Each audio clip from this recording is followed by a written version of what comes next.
I was already losing my voice. I couldn't speak too loud. But thank you all for coming. Thank you for the warm welcome, Mr. Dávila, where you are. Thank you for the food. It's amazing. If y'all haven't tried it, and please try this. It's amazing. I'm sure you have. Here. But let me introduce myself. I am Sonny Palacios. I am the fifth child of 7. My dad is Juan Palacios, migrant worker, field worker. We grew up in the fields. So let me tell you a little story about growing up. We worked in the fields. We played in the street. We played without shoes. We played in everything. We did outside all the time. It was normal for us to grow up like this. We didn't know that we were poor. Everybody was growing up like that. We worked in the fields. It was normal for us. I remember sitting in a bed of melons, cantaloupe, or on Monte Cristo and Ware, eating bean and egg tacos for lunch break, crying in the fields because it was so hot, and I didn't want to work out there. But my dad made me work, and we were going to work, and he tried to instill in me, and my uncle Nick, my uncle Brad, my aunts, everybody, they tried to instill in us, work hard. But you have a choice. You can work hard in the sun, or you can work hard in the AC, in the shade. I chose for myself to work hard in the shade, to study hard, to read. And that's how we ended up getting to where we are. Graduated high school, went to college, and in between college and law school, I got married and had a daughter, Suzanne. God bless you. I tell about Suzanne, and if you look at the pictures, and there's 2 daughters right there. Thank you, sir. Yes.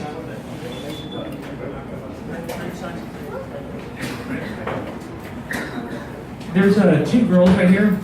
Suzanne is the one with blue hair. Jane is the one with normal hair. Suzanne is 18 years old. She's a junior at the University of Connecticut. Started at University of Connecticut at the age of 16. Jane is 16 years old, and she's a junior at Robertville High School, very into theater and music. I tell you a story about them because I learned so much about being a father from my father, but even more so from raising my girls. I always took it for granted that people knew my story. And I don't think I've ever said it before in the campaign speech. I raised Suzanne. I was a single dad raising the daughter, and now Jane lives with me. I'm really proud of them. I'm really proud of the girls that they've become, the ladies that they've become. Suzanne was born with a condition called Ricker's syndrome. I tell you that because insurance companies would not cover her. It was not until the Affordable Care Act kicked in that I was able to get insurance for Suzanne. The reason I ended up going to law school is because I couldn't pay her medical bills. I couldn't pay them on a teacher aide salary, or he said $700 a month. It was tough. $700 a month, $350 in rent, having to buy formula, trying to get surgeries on my daughter's eyes and try to save her eyesight. Here she is at the age of 14. She ended up losing one. She still has a good one. Vision is tunnelling in, but I learned bravery from her. She says, "Dad, I have a disability. I'm not disabled." Because I was afraid for her to go to University of Connecticut. Of course, she's there with their little cane, and she's getting a seeing eye doctor pretty soon. But I love them so much. And there's nothing I wouldn't do for them, including running for Congress. Why? Why would I put myself, why would it, everybody asks the question, why would you want to put yourself to run for Congress? Don't you know the fights that you're going to have and all the problems of this? And the answer is yes, I do know that. I've seen what they have to go through, and the traveling back and forth and living on planes and all this stuff. But if I don't speak up for them, who is? So, let me tell you a little bit about my practice and what I plan to do.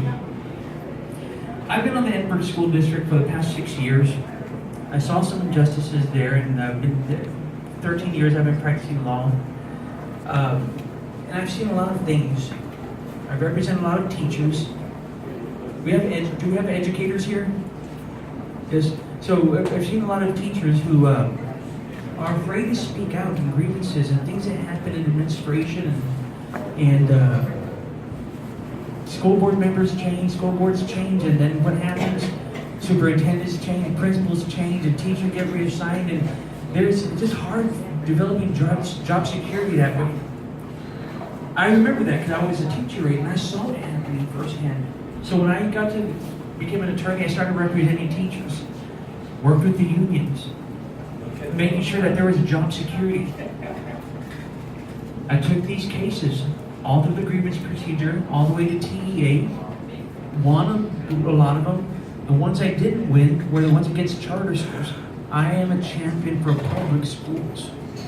I do not like charter schools. They're able to discriminate. And that's the truth. That's the hard truth I learned up in TEA. Teachers don't have the protections they have under the Chapter 21 of the Education Code in charter schools. And that's unfair. That's a shame. So we need to fight for those things. Unfortunately, Texas does want to move towards charter schools and away from public schools. And that's going to hurt you educators. So it's going to take somebody to fight that system. So I've been doing this, I got on school work, I've been looking at things, everything's been happening. And when I got on in 2010, we had a fund balance of $25 million.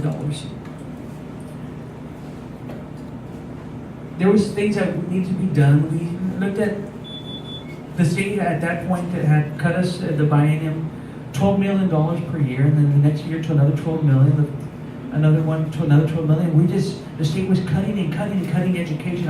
Who remembers that back in 2010, 11, 12, 13, 14? It was tough. It was tough.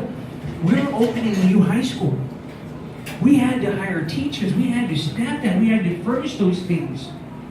With getting $12 million in cuts. So we had to figure out, are we going to cut programs? Other board members were talking about, well, let's cut fine arts. I said, no.